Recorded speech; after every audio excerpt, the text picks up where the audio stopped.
ప్రైజ్లా దేవుని పరిశుద్ధమైన నామమునకు మహిమ కలుగును గాక. ప్రభు నామమున మీ అందరికీ హృదయపూర్వక వందనాలు. ఈ ఉదయకాలము దేవుని వాక్యాన్ని విందాం. లూకా సువార్త 3వ అధ్యాయము 22వ వచనము. పరిశుద్ధాత్మ శరీరాకారముతో పావురం వలె ఆయన మీదకి దిగి వచ్చెను.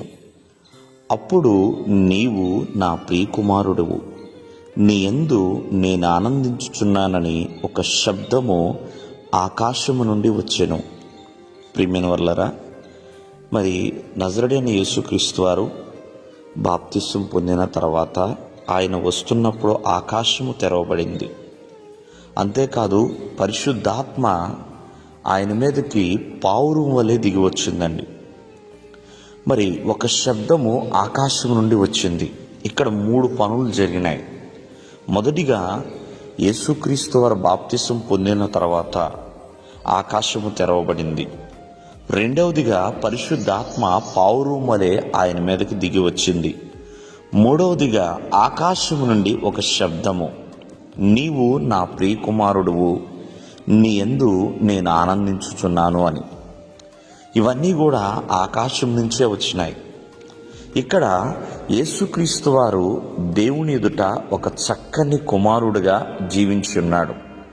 కాబట్టి ప్రతి ఒక్కరు కూడా దేవుని పట్ల ఎల్లప్పుడూ కూడా ఆయన యందు భయభక్తులు కలిగి జీవించాలి. ఎల్లప్పుడూ విధేయులుగా బ్రతికి ఉండాలండి. ఒక దేవునికి ప్రియమైన వారిగా బైబిల్ గ్రంథంలో రాయబడుతుంది, మీరు ప్రియమైన పిల్లల వలె దేవుణ్ణి పోలి నడుచుకోండి అన్నట్లుగా. కాబట్టి ఎల్లప్పుడూ కూడా ప్రభు దృష్టికి నీవు ప్రియముగా జీవించాలి అని దేవుని యొక్క వాక్యం సెలవిస్తుంది.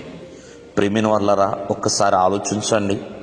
ఎందుకంటే యేసుక్రీస్తు వారు మాత్రమే ప్రియకుమారుడు కాదండి. ఎవరెవరైతే ప్రభు దృష్టికి ప్రియముగా జీవిస్తున్నారో వారందరూ కూడా దేవుని దృష్టికి ప్రియమైన కుమారులు, ప్రియమైన కుమార్తెలు. ఎందుకంటే ప్రతి ఒక్కరిని ప్రభు ప్రేమిస్తున్నాడు. ప్రతి ఒక్కరి కొరకు కూడా ప్రియమైన వాళ్ళరా ఆయన తన ప్రియకుమారుణ్ణి త్యాగము చేసి ఉన్నాడు. కాబట్టి దేవుని దృష్టికి మనము ప్రియమైన వారిగా జీవించే వారిగా ఉండాలి. ప్రియులైన పిల్లల వలె బ్రతకాలండి.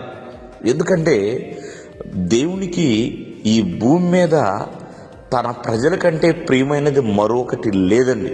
అది జ్ఞాపకం చేసుకొని ప్రతి ఒక్కరూ కూడా దేవుని దృష్టికి ప్రియముగానే జీవించాలి. దేవుడు మిమ్మల్ని ఆశీర్వదించునుగాక. ఆమేన్.